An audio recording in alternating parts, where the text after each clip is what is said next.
Hi, Francis. Derek here. It's Talking with Famous People. I've got a special kind of situation, a special kind of feeling. I've got a special explanation of why it is that my screaming at the partners failed, even though it worked. I mean, it's like or whatever. I got my money. That's not. But the thing is, the reason why the screaming at them failed had nothing to do with the outcome. Okay, at least not that outcome. I was gonna get my money no matter what. Eventually, my position was one that was predicated on the idea that they're trying to position themselves as though they were my employer, basically, or as though they were the dominant partner, and meaning like I was one who was benefiting more from the relationship than they, and so I needed to accommodate them. But that's not how it is. It's the other way around, and so for me, this had a lot to do with FE on that level. I didn't like that at all. And it had to do with TI on the other level, which is to say, um, basically, that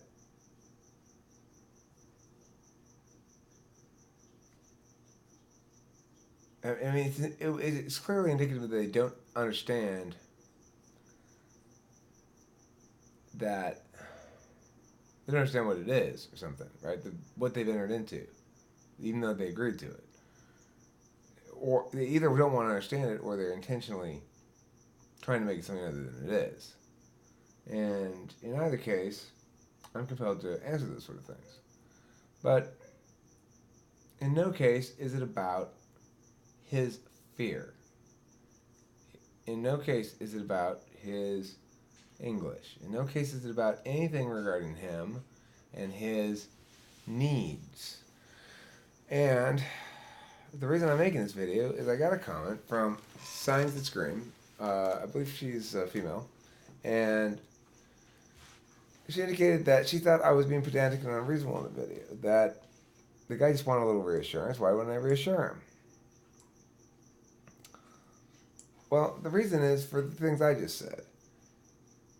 It is not remotely harmless to reassure him. And in fact, I failed in that I did way too much of that kind of stuff. The reason it's not okay to reassure him is the same reason I failed in my attempt, in my execution of that. I allowed myself to get dragged down to contention level arguments that didn't matter. And the takeaway from this video for anybody who watched it, those videos, the screaming videos where I'm screaming at the guy, the takeaway should be host Eric learns a lesson. It's not host Eric, proves himself a badass or something. It's host Eric displays his shortcomings not because I yelled though. This is the important thing to remember. There are a lot of people out there who mistakenly believe that because it's an FE failure, that we should accommodate that in a way that allows us to deny justice, truth. That's wrong. It's completely wrong. So, in that regard, I think one of the best things the video did was display that the more emotional person is not the less logical person. That does not correlate. I think it's a good indicator for feelers as well. That knowing one's own feelings about a matter does not preclude one from being logical about it. And having clarity about one's own feelings about the matter does not preclude one from behaving logically. That, in fact, I can scream as loud as I want, but the arguments were logical. And theirs weren't. And they could be as reasonable sounding as they wanted, but their arguments were bullshit. And there are powerful lessons to be learned there, right? Powerful, powerful lessons. It doesn't matter what their feelings were. In this instance, I am not dismissing feelings. Obviously, I'm the one saying the more emotional person was the more logical one. I'm saying I knew my feelings and I knew where they came from. And I had no problem displaying them because I was right 100%. And they were wrong 100%. And worst of all, worst thing you can possibly do to me. You want to make me as furious as possible. They persisted in making the same points after I'd answered them or made new points without responding to my answers. If you do that, as far as I'm concerned, you're barely human. You've got to be responsive. You can't ignore me and still think you're arguing with me. At that point, you're just displaying a level of unacceptable failure that renders you barely human. Why? Why am I so strong? Why do I feel so strong about this? That you have to answer what I'm saying. Well, because otherwise your words don't mean anything. They don't mean anything. If I say, you need to do X because I'm liable if you don't, and I say, here's reasons why you're not liable, and they say, it doesn't matter, I'm not going to answer any of those, I still believe I'm liable. Just because I can't think of why you're wrong, it doesn't mean you're wrong. Yeah, it does, actually. Until you indicate an actual reason to believe that you are correct, you have zero or reason, by definition, to believe what you believe, and a number of reasons to believe what I believe. If you cannot tell me why you believe something, then that's called a pre-human stage of development. You don't know why, you insist it's true, and you ignore all evidence to the contrary. It's a pre-human state of development. It's the most important thing we as a species can prioritize. Being honest, not fucking lying. What do you think that is? You think that defensiveness, that refusal to acknowledge reality, that I will not see it, I will not listen, I will not hear you, I will not answer anything you say, it's lying. It's not anything but that. It is straight up fucking lying. When you don't answer what I say and give a different answer as though I hadn't said anything, you're lying. Now, you may be expressing honest emotional needs. That's okay. The problem is you're lying about that. You're not saying, I feel worried. I don't have any good reason, but I feel worry in my heart. Can you reassure me, Eric? Here's your money. Can you reassure me? Sure. Can you sign something now that I've given you the money? Maybe, if it's reasonable. I'm not against it. I'll look it over seriously. I won't just push it away from me and say, where's my money? Because now you've proven yourself somebody who's successfully fulfilled their end of the bargain. Who didn't try to cheat me. I mean, who didn't succeed in cheating me. And I don't think they were trying to cheat me anyway. I think it was what they said it was. They were worried. Not they necessarily, but the dude. But, of course, that's not a good enough reason, is it? And if I try to provide him a reassurance, it validates the fact that it was okay for him to hold on to my money until he forced me to jump through a hoop. I explained to those people multiple times, if you want to talk about that, I'm willing to talk about those things seriously.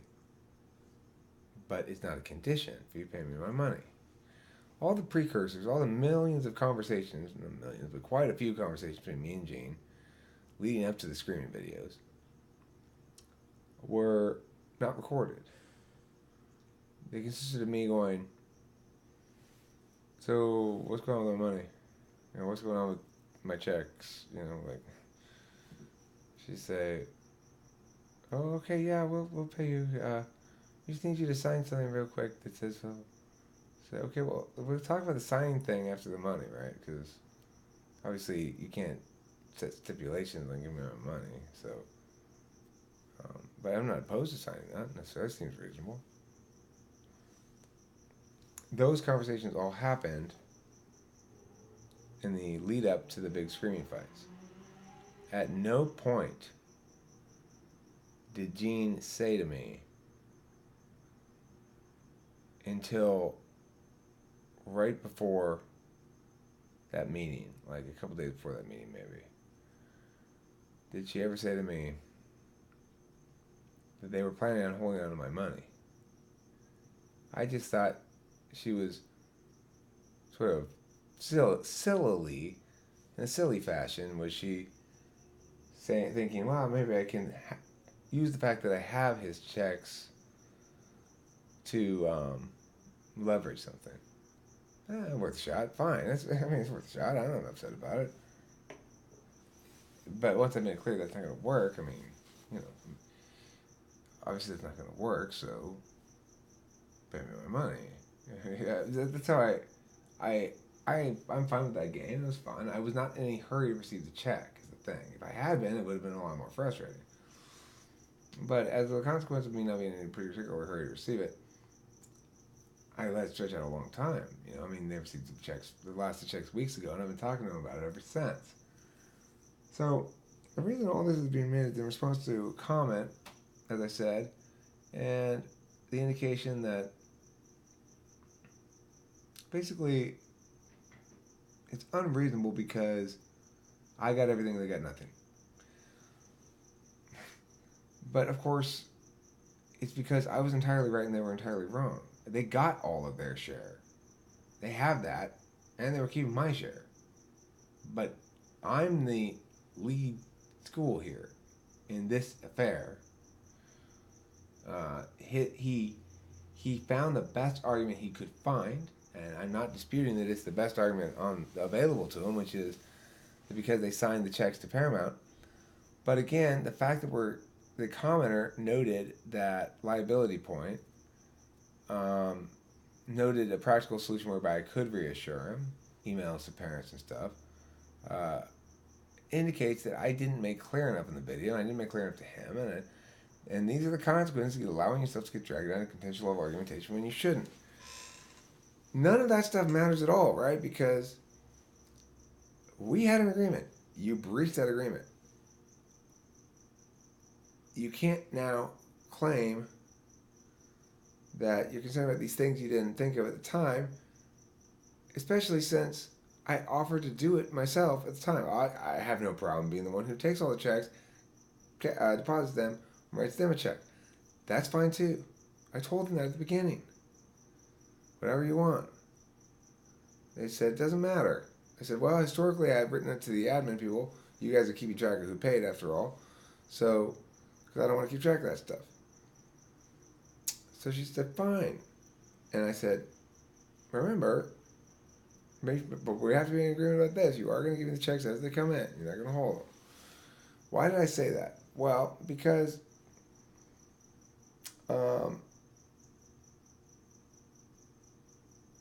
I was broke at the time, mostly. That's the only reason I really said that is because I was broke at the time. It's like, I need money now. I need some checks coming in now. So, whatever comes in first, you just don't hold checks, just roll them into me, my portion right away, okay? And it wasn't out of a lack of trust with them or anything, but I'm glad I said it. It's not the sort of thing I normally would have attended to, right? I wouldn't, if I didn't need those checks right then, I wouldn't have said, kick them out to me as they come in. I'd have said, wait till you get them all and then write me one check. If I'd even said it at all, I probably would have addressed that. I probably would have said that. At that point, of course, it's her responsibility to say, actually, no, I'm worried about liability. Or to say, actually, yes, you do that. Or to say, actually, no, it's fine. It's not actually any liability. If they're concerned about liability. If they fail to pay attention to it, fail to realize it's a factor for them at the time, well, first of all, it's not a factor for them. It's not. Whether they sign up to Paramount or not, part of the problem here is I don't like the fact that they seem to think my debate school is not going to fulfill its duties. It's ridiculous. I mean, it's insulting. They are more likely to not fulfill their duties than I am. Yet, if I had taken all the money, I would have cut them their portion immediately, all at once for the whole year, even though, well, I haven't used the whole year yet. That's not how it works. We got a big chunk of change. We split it up, we take our cuts. You don't get to be the one who uses the money indefinitely until you decide to give it to me. It doesn't work like that. So, the moral of the story is twofold. Number one, from a debating perspective, don't let yourself get dragged into contention level argumentation because, one, it will hurt your case, at least with certain judges. SignststatScream is somebody who evaluated it on win-win. How can we make sure everybody benefits from this? Everybody walks away with as much faith as possible. Yeah. But and that's what happens, right? I would have lost that judge because she didn't walk away from there having hammered into her head the most important warrant, but the one that talked about the most. I talked about liability the most. Why did I allow myself to do that? It was a failure, a complete failure on my part. It was bad debating. What I needed to do was say, your liability point comes after the fact that you breached contract, bitch. There's no point in talking about it. You breached contract. Nothing else to talk about. You're in breach of contract right now. You're making the problem worse. You agreed to this. You didn't do it. We can talk about everything else after we settle this point.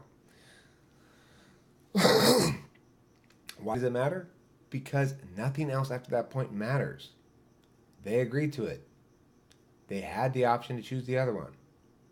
The fact that people didn't walk away from the video with that foremost in their head proves that I did a bad job of impacting shit. I did a bad job.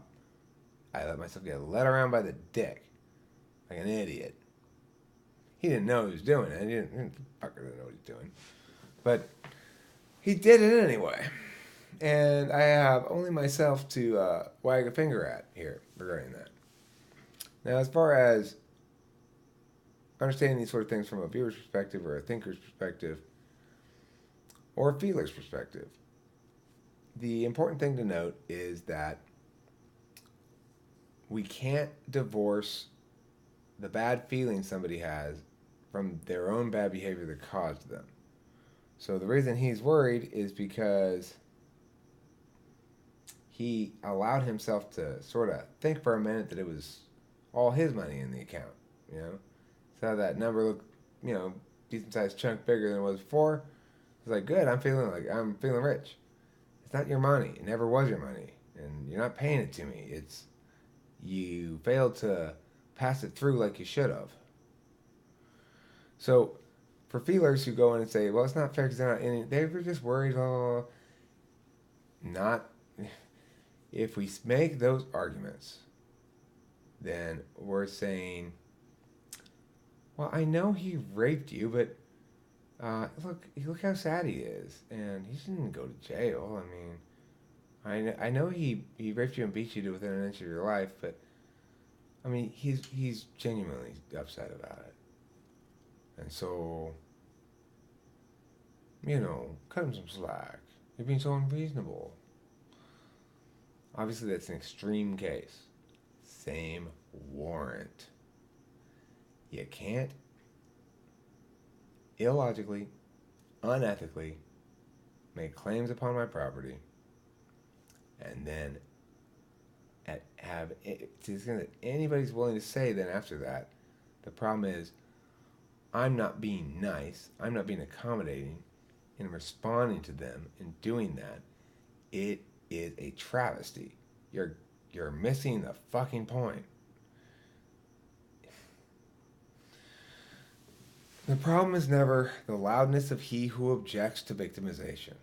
The problem is never the loudness of he who points out injustice. The problem is never the loudness of he who corrects that injustice. The problem is never the publicity that brings on. The problem is never the transparency.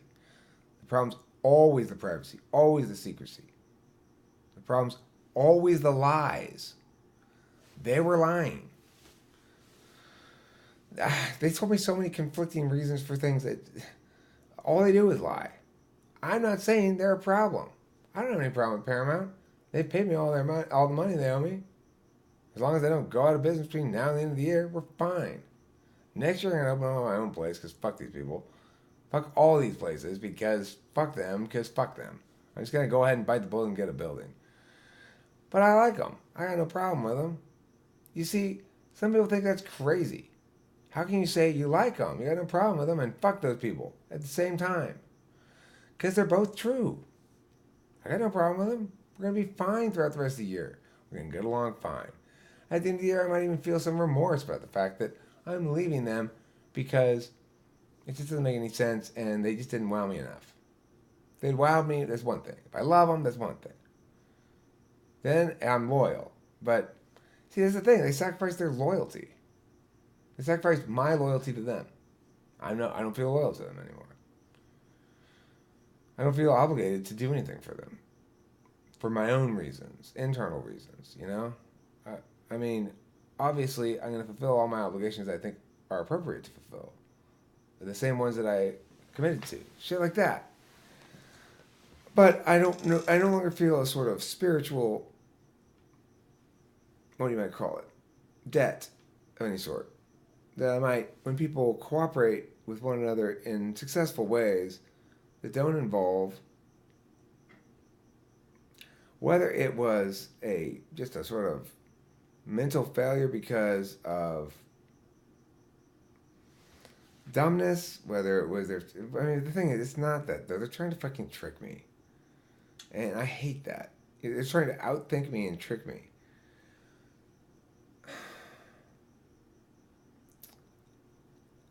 There's smart people with whom I have straight up, transparent, direct conversations. There's reasonably smart people, and they're largely going to keep their mouths shut and err on the side of caution if they're feeling contrary about something that involves an individual like me or any other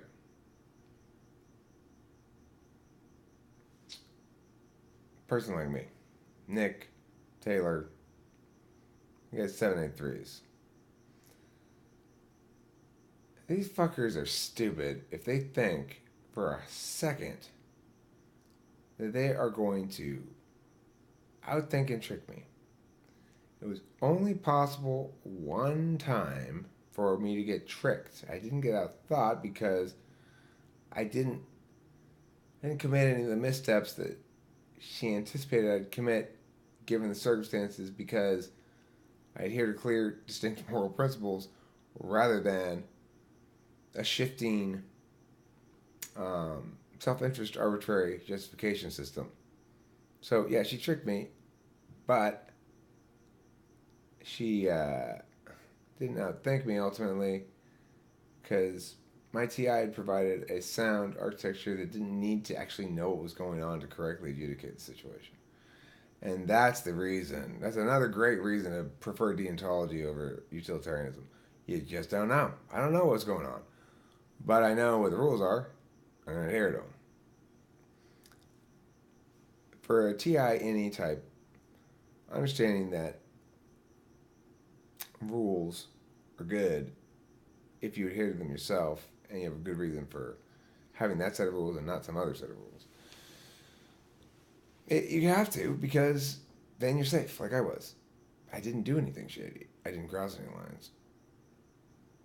I was always telling her the truth. I was always open and transparent about everything. She didn't like what she was hearing. She didn't like my tone. Well, kudos. That stupid bitch, Laura Lynn is her name. And, devil if there ever was one. These people are fine. Laura was a devil. Like, she utilized every devious, hidden, secretive trick she could. She used legal documentation to trap me. I won't sign shit anymore. Because even though she tricked me, it was because she betrayed me. And I didn't think she was going to do that. I just couldn't bring myself to believe that she was going to openly betray me. Smile on my face, tell me certain things, tell me direct, to my face lies that she knew were lies at the time she told them in order to trick me into behaving X way so that she could take advantage of that behavior later. I did not think that she had that in her. And she did 100%. She'd been doing it for quite a while. Unfortunately for her, I didn't make any mistakes that she expected me to make. I never overreached. My overreach is in tone. See? Why tone doesn't matter? Every single reason she gave for firing me was a quote from an email I wrote to her explaining what a fucking coward she was. Except the reason she breached contract to fire me, that she stated, that excused her from the breach of contract, was bringing disrepute upon the company. Except all the words she quoted as evidence in support of that were from internal emails between me and her. I can't bring disrepute upon the company except in her own head. So, that's the problem when you're an idiot. But it only becomes a problem when you stop listening to me and start trying to outthink me and trick me and take advantage of me. If you do that, you violate the cardinal rule. The cardinal rule is whatever else happens. I mean, whatever else, whether volcanoes are erupting, apocalypse, whatever. No matter how much justification you might think, no matter how bad the alternative might seem, how much worse it might seem than your current choice, the rule stands and should be adhered to with 100% passionate belief, faith, and enthusiasm. The rule is simple. Don't fuck with Eric. Very simple. Okay? I don't like that. You will pay. They didn't fuck with Eric. They paid me the money. But they kind of thought they were going to for a little while there. And I had to put them in their place. Am I going to continue to treat them like this, like they're children? Yeah. Why? Why are you being such a dick, Eric? Because they're fucking children, that's why. I mean, they're not fucking children. You know what I mean. They're children, for Christ's sakes. They have to be children. Otherwise, they wouldn't say, nuh-uh, nuh-uh, nuh-uh, after I explained to them why yuh-huh. So, yeah, I'm going to continue telling Gene, remember, your job is not to think. You're trying to think again. I've already explained to you what the thing is. And we've already proven that neither you nor he can think. So, let me do the thinking, and you just follow instructions. Am I going to be that much of a dick? If they give me any pushback or anything, fuck yeah, I am. Why, Eric? Again, why are you rewarding the bad behavior by criticizing my just and righteous natural consequences? It's a natural consequence for their own bad behavior. They need to experience that or they'll never grow. Period. And remember, world's most exciting rule. Don't fuck with Eric. Don't fuck with Eric. Don't fuck with Eric. Don't fuck with Eric. A lot of different ways you can say it, no matter how you translate it, no matter what tone I say it in, whether it's failed overly dramatic, whether it's timid, don't fuck with Eric, or anything in between, it doesn't matter what my tone is because the message is the same, and the truth of that message should be sung from mountaintop to mountaintop, from valley to valley, from freeway to freeway, from ocean to ocean, and from planet to moon. What is that message, my friends? DONTFUCK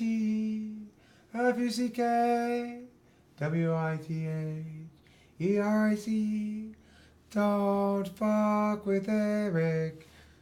Yes, that's a bad idea. Eric will make a whole bunch of fuss about it. Yes, he will. He'll make a big fussy fuss about it. So, don't fuck with Eric. Fucking people. For Christ's sakes. And for those of you defending people who fuck with Eric, well, you're wrong. Okay? I mean, you're not fucking with Eric, so I like you and you're a wonderful person and everything, but you're wrong. They need to experience this spanking, and it'll do them good.